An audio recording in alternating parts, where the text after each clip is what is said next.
এবার যেটা পরবর্তীকালে আমরা দেখলাম যে ওই মানে এই এন্ট্রির ডান দিকে যেটা ভিআইপি ওই গেটের জানলা থেকে নিচে একটা শেড আছে, ওখানে অনায়াসে নামা যায়, ওখান থেকে ইয়ের ওপরে নিচে নামা যায়। তো একজন মহিলা ওখান থেকে নামিয়ে আমি যখন সঙ্গে সঙ্গে উনি একদম এসে দেখলাম অনেকটা ভিড়। আমাদের ম্যাডামরা তাকে জিজ্ঞাসা করছে যে আপনি কে, বলুন কেন উপর থেকে নামলেন।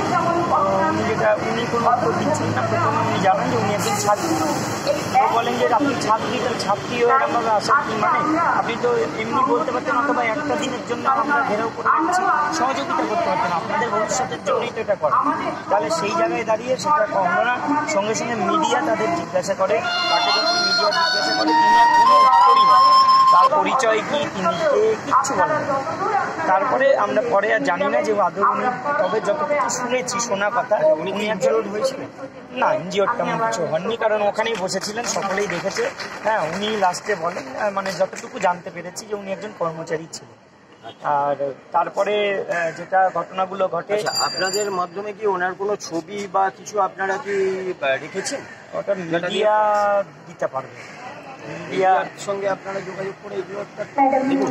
যখনই আপনাকে আইনের জায়গায় যেতে হবে, পুলিশ যখন আপনাদের বিরুদ্ধে মামলা সাজিয়েছে, আপনাদেরকেও পাল্টা কাউন্টার করতে হবে, তথ্য প্রমাণগুলোকে আপনাদের নিতে হবে, সেগুলো রাখবো আমরা। আর তারপরে যখন হলো যে এইটা একটা ঘটনা, একজন অন্তঃসত্ত্বা তার দিদি আমাকে ফোন করে যে আমি নাম্বারটা পেলাম আপনার, আমার বোন হয় এক প্রকার, সে এরকম আটকে আছে, সে 6 মাসের না 7 মাসের অন্তঃসত্ত্বা। সঙ্গে তাকে বলি আপনি প্রেসক্রিপশনটা দিন আর তার ছবিটা কন্ট্যাক্ট নাম্বার পাবেন। 5 থেকে 7 মিনিটের মধ্যে তার সাথে যোগাযোগ করা এবং বলা হয় আপনি পিছনে 3 নম্বর গেট দিয়ে নিচে আসুন, আপনাকে আমরা যেতে সাহায্য করি।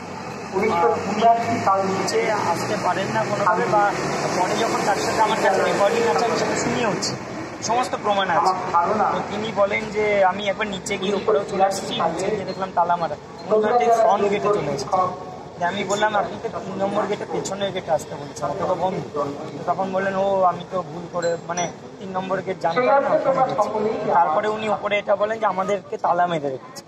ওপরে যেটা শুনেছি যে ওদেরকে তালা মেরে রাখা হয়েছিল, তার দিদি যেটা জানায় যে বলা হয় যে মানে র্যাফ নামবে নিচে, মানে তাদের কাছে সেল ফাটানো হবে, আপনারা এখন যাবেন। সেই জন্য লাস্টে তিনি আসতে পারেননি, যেমনভাবে সবাই গেছে ওরকম করেই যেতে হয়েছে। আর একজন বলেছিলেন বয়স্ক একজন ব্যক্তি যে তিনি ওষুধ দেন, তো সেই ভিডিও আমাদের কাছে আছে। তার কাছ থেকে টাকা নিয়ে আমরাই তার ওষুধটা এনে তাকে দেই। যে লাঠিচার্জ বা যা কিছু হয়েছে তার জন্য কি কোনো কোর্টের অর্ডার ছিল? না, সেরকম তো যেটুকু জানি সেটা কারোর হয়তো মৌখিক নির্দেশেই হয়েছে লাঠিচার্জ, এবং লাঠিচার্জেরও একটা প্রোটোকল আছে।